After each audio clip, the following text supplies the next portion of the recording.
that you can join us this evening, and you're all the way over in Ireland, so Yep. you're a long way away, but it's just grand that we can actually get together to have a bit of a chat.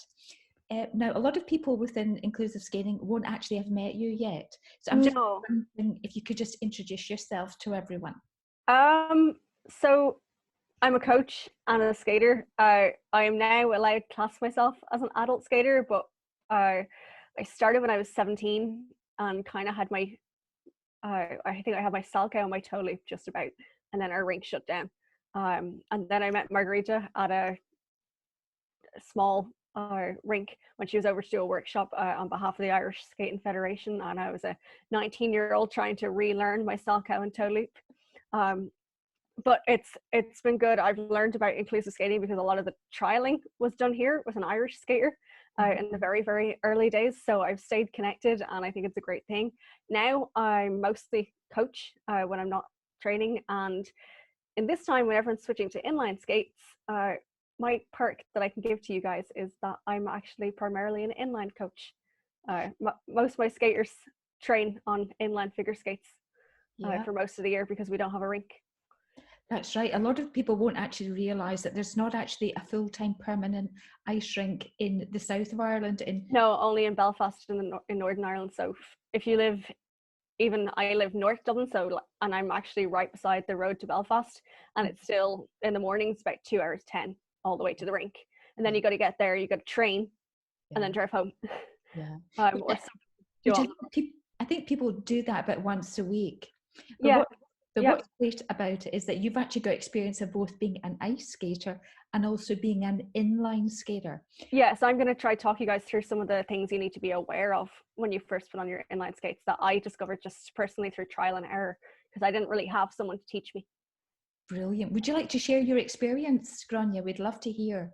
Yeah, so what started me with inline was somebody else here. She's a Polish synchronized skater, and she'd been teaching sort of an inline figure skating class. It wasn't a club, it was just a class, and it was mostly adults.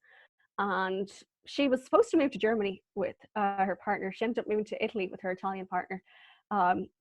And she approached me about what I thought was assisting with her class. It turned out she wanted me to take it over, so eventually I did.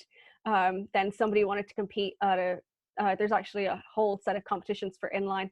The World Open that year was actually being hosted in Ireland, and one of the girls said she'd like to compete. So I did what I could as a bit of a rookie coach and went and found out what she needed, and we did that. But getting my first pair of inline skates, I'd heard so much about it and that it's so much like ice, but there is some differences. Things like being more aware of your body weight. I don't mean your physical size, I mean where your body weight is on your skate. The easiest way I can describe it is to always think that inline skates won't cover mistakes like you can on the ice. Because if you think about it, you're on hard ground, even if you're in a sports hall where we would normally be, there's a lot more friction.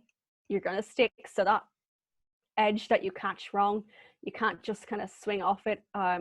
You land your jump on your toe pick, it's very hard you can't do that thing where you kind of land on your toe and push down.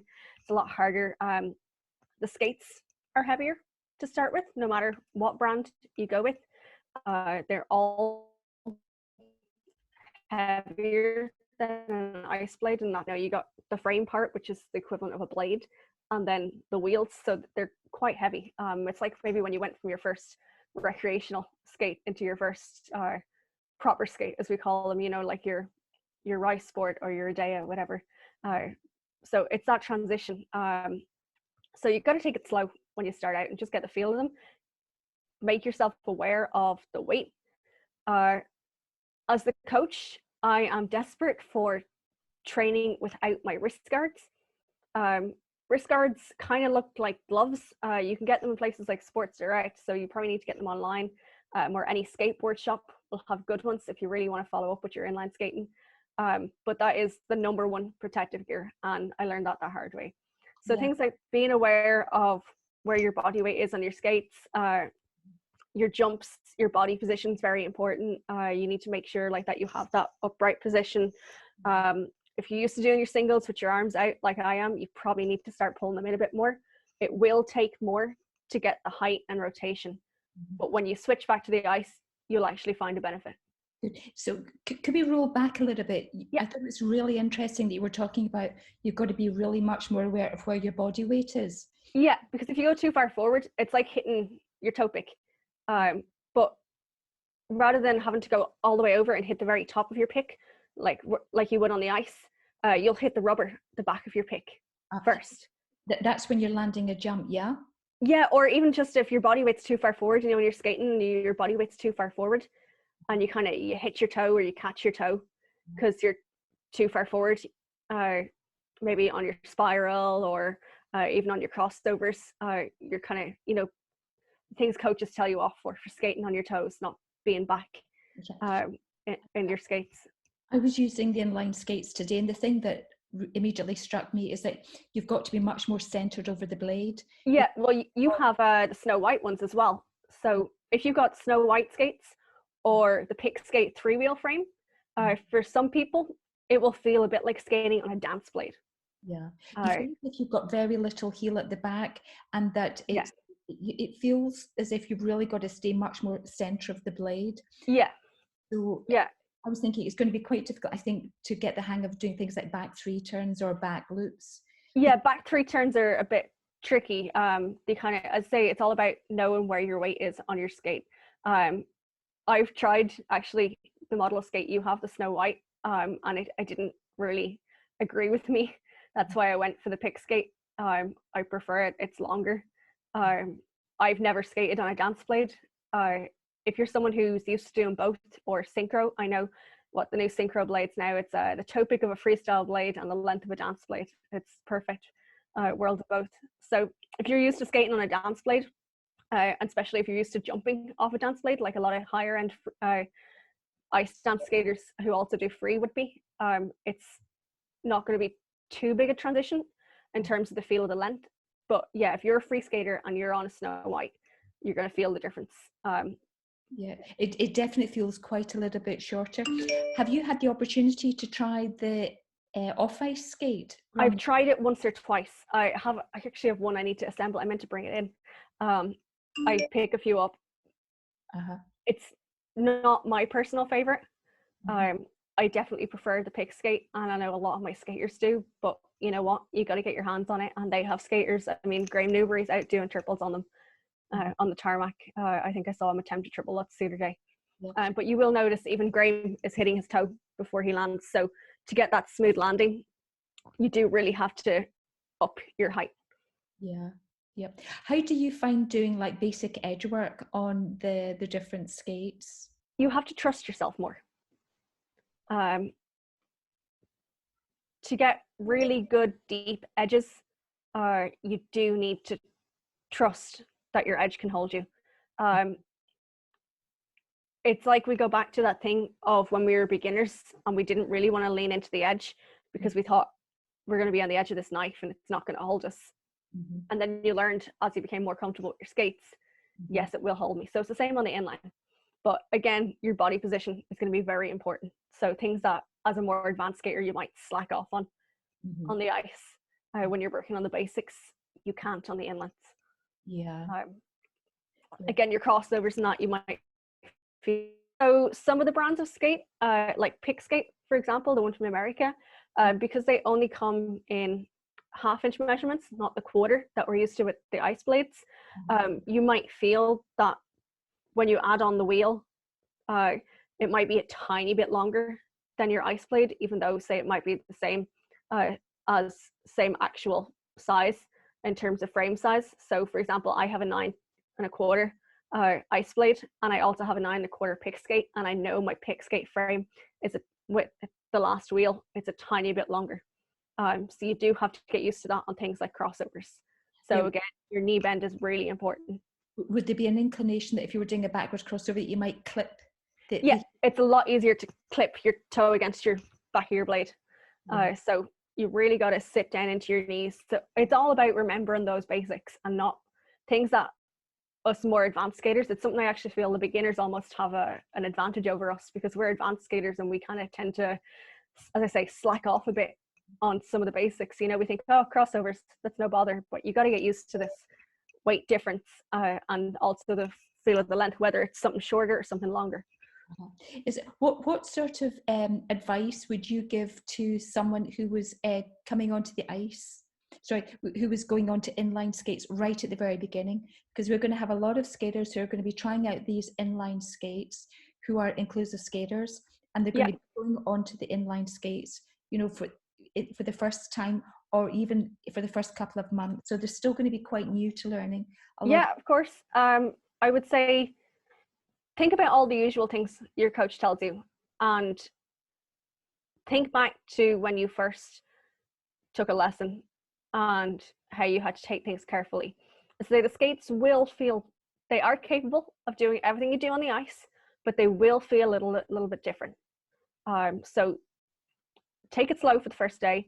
Get whatever protection you feel you need. So be it definitely wrist guards to start with. Knee pads, if you're a raw beginner, the hard ones that you would have had maybe as a child, or you see in the toy stores, they're absolutely fine. If you're a more advanced skater doing jumps, you might want to look at trying to see if any of the skate shops or so, I think Al's might have them online, what the skateboarders call the gasket style ones. They look a bit like a knee support. They're tubey, and it just gives you a little bit more flexibility.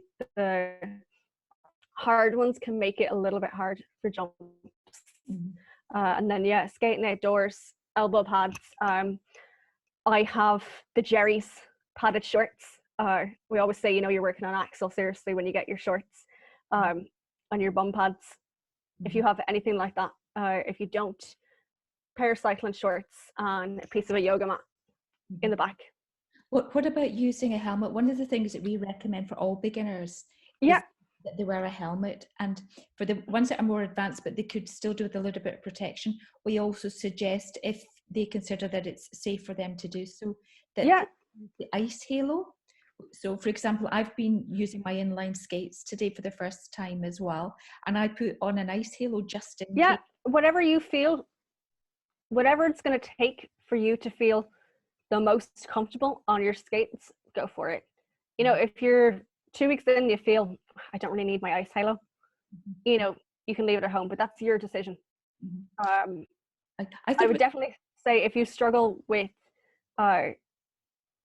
balance or general weight placement in any way, then where you might have maybe reached a level with your ice skating that you don't need as much protection maybe as you did when you first started.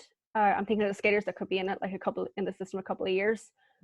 You may want to go back, and don't feel ashamed to have to go back and put on some protection. Honestly, I am the world's worst now for skating with my students and not wearing my wrist guards.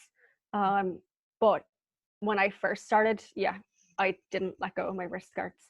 That was skating in a hall. That was skating in a controlled environment where I knew the floor was relatively flat. There was a couple of dodgy floorboards, but other than that, we were in a fairly controlled environment. Right now, everybody's skating out on the street or in the park, and you never know what you're going to hit. Yeah, and I think it's really important for everyone to know that the number one injury within inline skating is to break your wrist. Yeah, so what wrist guards do, if you've never seen them, personally, I would say try get double splinted ones. I should have brought mine down, actually. I can run up and get them after. The ones I have are the SF4 ones, so they have like, they're a bit like a glove with no fingers, so you slide your hands in, little thumb hole. On the back here, there's actually a long rectangular piece that you don't notice, and it's slid in, so it protects the front of your hand. You can see it protects the front of your hand here. So if you were to smack it, the main part of the protection is here under the ball of your hand, and it's a large plastic piece, and that's how you know which way they go. The plastic piece should go underneath, and what happens is when you put your hands down like this to save yourself, it slides. It doesn't happen so much on the ice because the ice is wet, so our hands do tend to slide a bit more. But there are adult skaters in America actually wear a pair of wrist guards under gloves. Wrist guards don't work well themselves on the ice because they can slip even more and they can actually be more of a hindrance. But some people wear them with gloves over them, even on the ice. Yeah. Well, on the ice we tend to have these special gloves that have got like some like impact protectors. Yeah, we use a lot of them as well in the inline skating. The more competitive skaters, they're often used by contemporary dancers and modern dancers who do a lot of floor work, and they're just a simple lycra glove with a kind of a foam piece. Yeah. They're less protection, but for them they do the job because they can still catch, do their Beelmans, and that's something that they struggle with. The competitive ones is they can't do a Beelman with their wrist guards on. Yeah. So it is a sacrifice they have to make for competition. Yeah. What about the impact of the different surfaces? Because one of the things that's really noticeable is that no one is going to be able to get into a hall at the moment. No. So even I've actually I've had a couple of sessions on tarmac. Unfortunately, the park I was using is more than 2 kilometers from my home. So under the new restrictions here in Ireland, I can't go there. And as an adult, you can't really get away with skating on the street. But skating on tarmac, definitely different. You need to get somewhere flat as well, which I think Margarita being in Scotland, you might understand flat surfaces. what looks flat, because it's a must be a Celtic thing. We've been ingrained to think it looks relatively flat. Well, I'll tell you, when you go start skating on it, it's not flat. Yeah. I learned to do my flip uphill. Yeah. Yeah. The old ice rinks, when they used to get a heave from the frost, they end up being on a slope, but that's not what we want here. No, you need to try get somewhere as flat as you can. If you've got a big open flat driveway, that's actually a good thing. I'll send on a link to Margarita of the Cork Figure Skating Association. It's the big inline club here in Ireland. And a lot of their skaters have just started skating outside. Some people actually skate in their houses. Well, that was what I see videos. What about things like, like doing it on the tiles, like in the kitchen? You can get like these like nice porcelain tiles. Some people are lucky. Personally, I wouldn't go for tiles. I have this nervous thing about tiles. I feel like they're going to be really sore when you fall, and they might be a bit too slippy. If you have a laminate floor, if you look on my club's page, it's Dublin City Figure Skating Club, you'll see a video of one of my guys practicing his upright spin in his living room. He's a laminate floored living room. He pushed all the furniture back, and it's a nice square shape, and he's practicing his upright spin.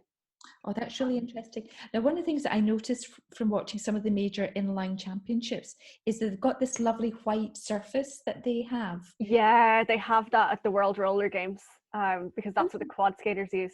How do you get that? Because it looks absolutely amazing. It's amazing, isn't it? Yeah. Inline hockey rink. That's generally what they have. So there's actually 2 of those here in Ireland. There's one in Longford, which is in the Republic. That's owned by the Irish Inline Hockey Federation.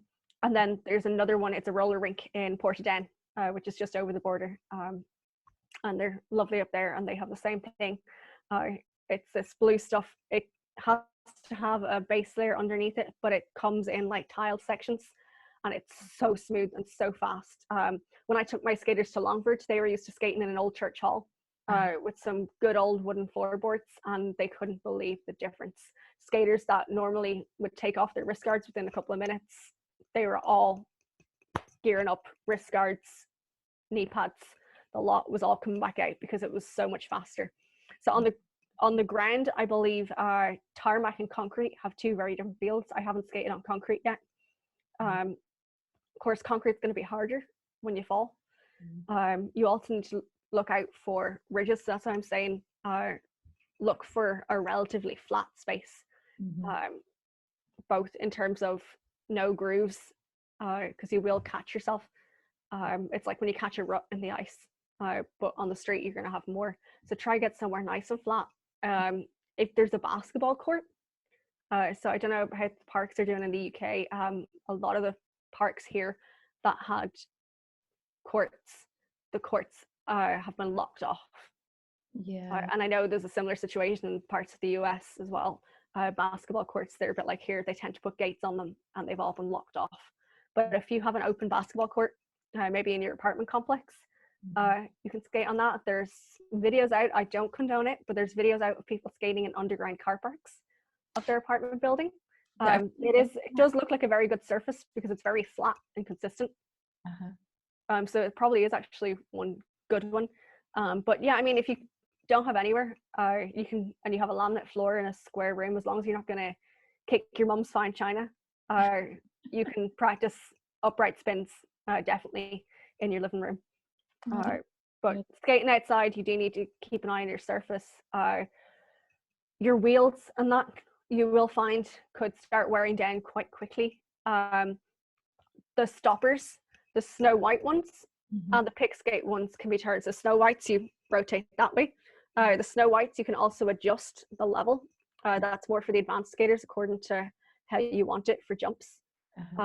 You can move it to be closer to the grip that you don't see any part of the screw, or you can move it down. You can also switch it for a smaller version that you would get for a quad skate. So any toe stopper designed for a quad skate will fit the Snow Whites. Oh, that's interesting. Yeah.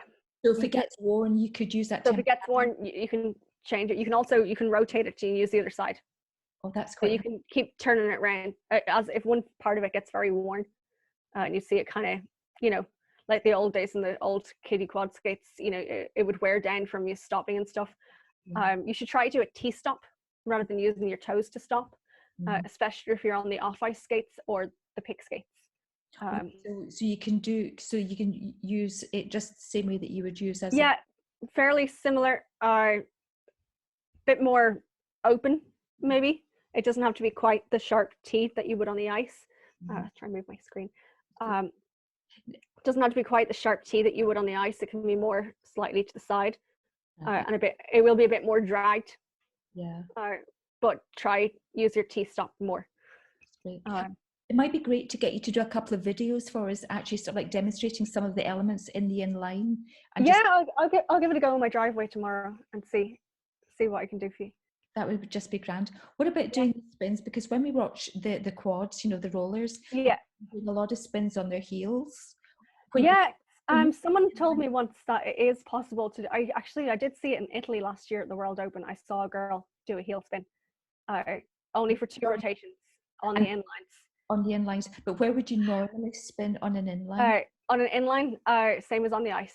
Your rocker or your sweet spot, it's between the back of the pick and your first wheel. Yeah, so it's the exact same then. Yeah, it's pretty much the same place. You will find yourself hitting your toe more, and especially even if you look, I'll try to send on some videos. If you look at the competitive inline skating, a lot of the beginners do kind of hit their toe with their spins, you know, towards the end and that. So it's a bit, don't be surprised to hit your toe, especially as you exit.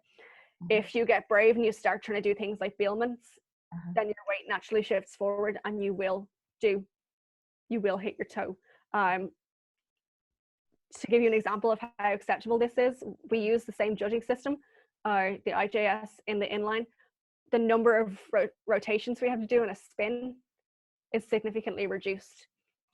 So even, you know, if you watch a junior skater in the UK doing even just a sit spin on its own, they're going 8 to 10 rotations. On the inline, we're probably more like 6 because it is harder to spin. Yeah. So you will be able to practice most of your positions, but I would say get used to doing a basic upright first. The cross toe, they actually count as a difficult variation in inline competitions because it's quite hard to do on the inlines. You don't have that time to leave your, I'm very hand gestury. I was taught my cross toe, you know, to leave your leg out in a star and then cross it over and push it down. With the friction, you just don't have the time to do that. So working on your basic upright is always going to be a benefit. You can try your sit spin as well. Again, your sit spin, something I'm always in trouble for as a skater is pulling my leg around too soon. So you do want to wait to that moment where your skate is backwards before you move your free leg, but you can't do it very gradually. You will find yourself needing to move that leg in tighter. So where your coach might tell you off for being a little bit snatchy in your spin, you do need a tiny little bit on the inline just to give it a bit. It needs a bit more of a helping hand. What about the 2-foot spins, Grainne? What do you find? 2-foot spins, they're quite tricky. You kind of need to push your feet. I would say going from the pivot position doesn't always work because you don't always have the same effect from dropping down from the pivot from your toe to your blade, but you can push. There's a couple of different ways you can do it exactly as you would on the ice, maybe from a pivot. I like to do it from a flat-footed pivot, so instead of putting my toe pick in the ice, my toe on the floor, I'll put my skate flat and push down into my knee and scoop around and come up into my 2 foot. So it'd be a bit more like doing like an inside spread eagle and then sort of drawing it in and pulling in? You can do it that way as well. Yeah, the way they do it on the quads is it's like 2 inside edges, and they move 1 foot forward and 1 foot back at the same time to create this switch. The old school roller skaters, you'll see a roller rink, we'll call it a disco spin. And that's how they do it. And you'll see some of the guys come up on the heel and everything. But that's one of the ways to do it, is to push 1 foot forward and 1 foot back. But if you're learning your 2 foot spin on the ice, I would try keep it the same way, because I don't want to be the one who gets told off by your coach in 3 months for encouraging you to do your spin wrong. Because they will track me down. They all know me and they will track me down. Exactly. Yeah. But for your benefit, because most people are doing this with the intention of helping their ice skating while we can't get into our rinks, is to keep things as much as you can on the ice. And there are ways to do it that will benefit your skating.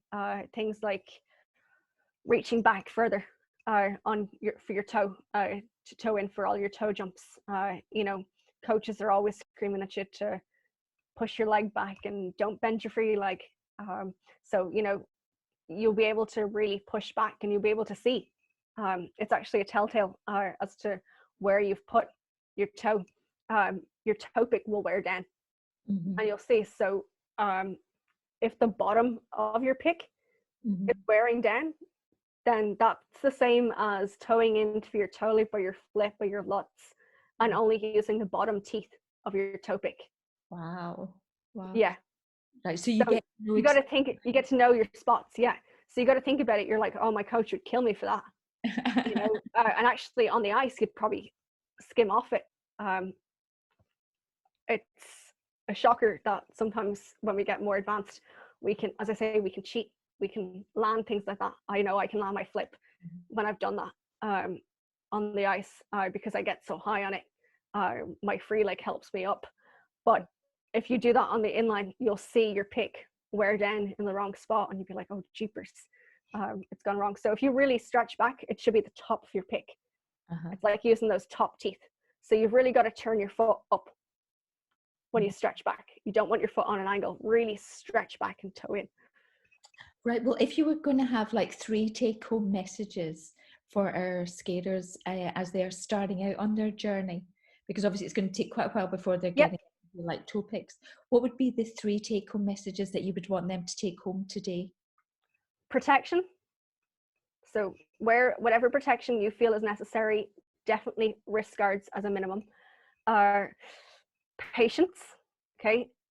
If you're used to going out and doing axles off the pop, don't expect to do it after 10 minutes on your inline skates. Okay. It will take time. And the other thing I'm going to say is observation.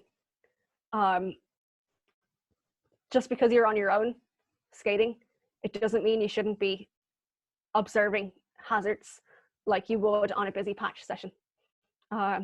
You want to be aware of anything around you. So if you're skating in an underground car park, you want to keep an eye out. If your cars, you don't want to be told off for hitting your neighbor's BMW and setting the alarm off.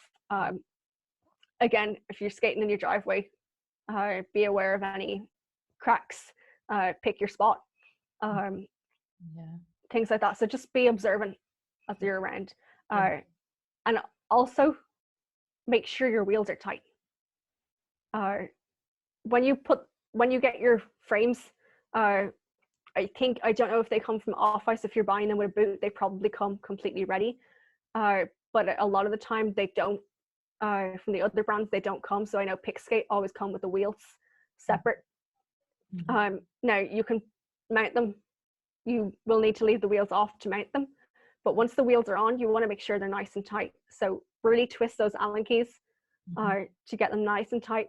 If you're out skating, so it's a good idea actually after you have them tight is to give it one more quarter turn after you can't turn it anymore, to really make sure it's tight. When you go out skating, then go out for 5 minutes and ask your mom or your friend to have a listen and just make sure that there's no clacking. If you hear your wheel clacking as you do a crossover or you're skating, and you could just be doing forward stroking and you'll hear it clacking.